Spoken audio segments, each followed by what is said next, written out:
Give a man a fish, and you'll feed him for a day. Teach a man to fish, and you'll feed him for a lifetime. Born in Cordoba, Spain on the 14th of Nisan, also known as the Eve of Passover, in 4895, our philosopher was born as Rabbi Mosh ben Maimon. Later, he was mostly known as Maimonides. He was a Talmudist, halachist, physician, philosopher, and communal leader. His parents were not a huge influence on his teachings, but they still affected how his story came about. His father was a direct descendant of King David and also was a judge in the city's rabbinical court. His mother passed away when Maimonides was a small child, and his younger siblings were born after his father remarried.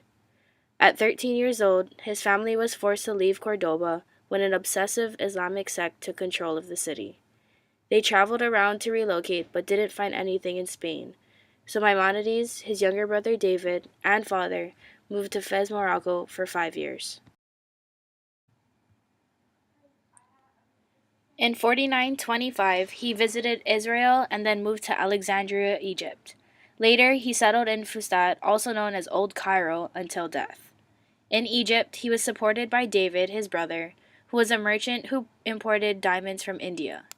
This led Maimonides to being able to devote himself to the study of Torah and do his own work on the Mishnah, which was a 2nd century seminal work on Jewish law. A family tragedy started in 1166, where his father, wife, and 2 sons died within a span of 2 years. David later died in 1171 when he drowned and his ship sunk on his way to India. This led to him practicing medicine, and he struggled to support himself and his brother's family.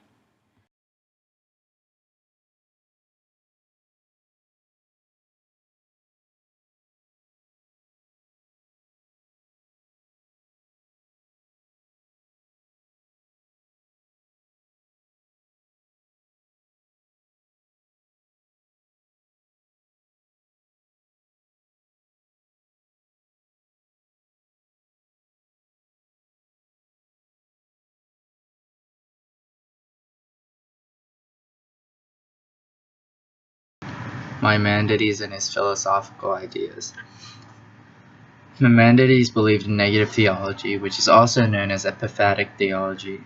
The principle that inspired his philosophical activity was identical to the fundamental tenet of scholasticism, which says there can be no contradiction between the truths which God has revealed and the findings of the human mind in science and philosophy.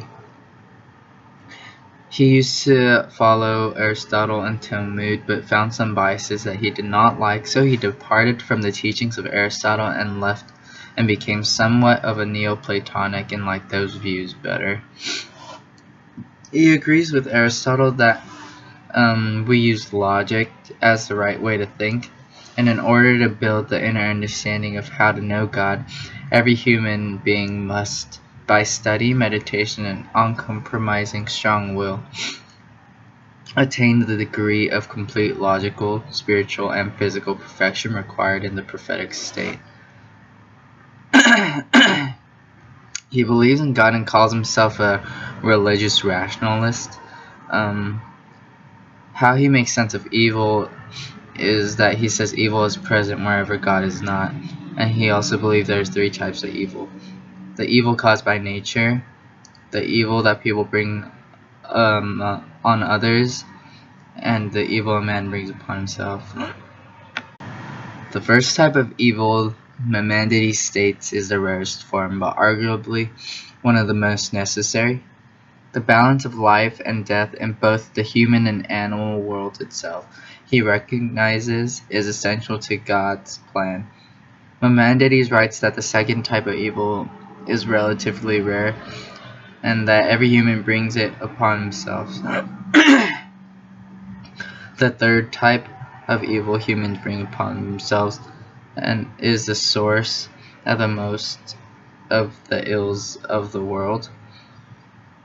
These are the result of people falling victim to their physical desires to prevent the majority of evil which stems from harm that we do to ourselves. We must learn how to ignore our bodily urges.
Some of the highlights of Islamic influence on Maimonides.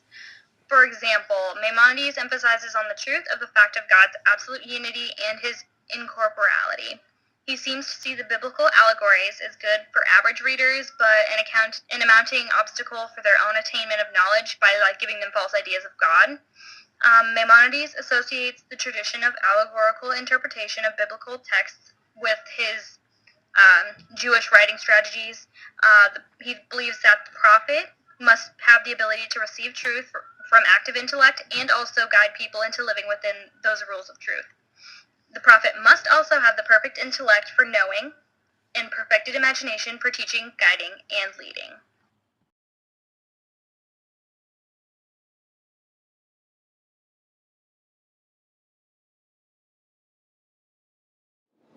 Hi, I am here today to discuss some of my philosophical ideas. Now let's talk about the idea of evil and its relationship with God. God is good, and he created goodness. God is not neutral, he did not create evil. Instead of absence of good is evil. Now these kinds of evil in this world are evil is caused by nature, evil is brought upon us by other people, and evil is brought upon oneself. Now, Maimonides, I have a question. If God created goodness in this world, then why is there an absence of good for evil to enter into? Well, Teresa, to answer your question is very simple. When people do not possess goodness, even though it was created, then evil enters the world. Rather, it is people's decisions not to choose good, rather to be consumed by evil. Does that make sense, Teresa? Okay, yes it does. Thank you for answering my question. No problem. Hey, wait, Maimonides, I have a quick question. So, what ideas from Aristotle do you agree with? That is a very good question. I agree with the teaching that the use of logic is the right way of thinking. In order to build an inner understanding of how we know God, every human being must, by studying, meditation, and uncompromising strong will, attain a degree of complete logical, spiritual, and physical perfection required in the prophetic state. However, unlike Aristotle, I believe that man has the potential to become a prophet, not just the Jews. And in fact, the purpose of the human race. Does that answer your question? Yes, thank you. There you go. Okay, well, that's all the time I have today. Thank you very much. No bias.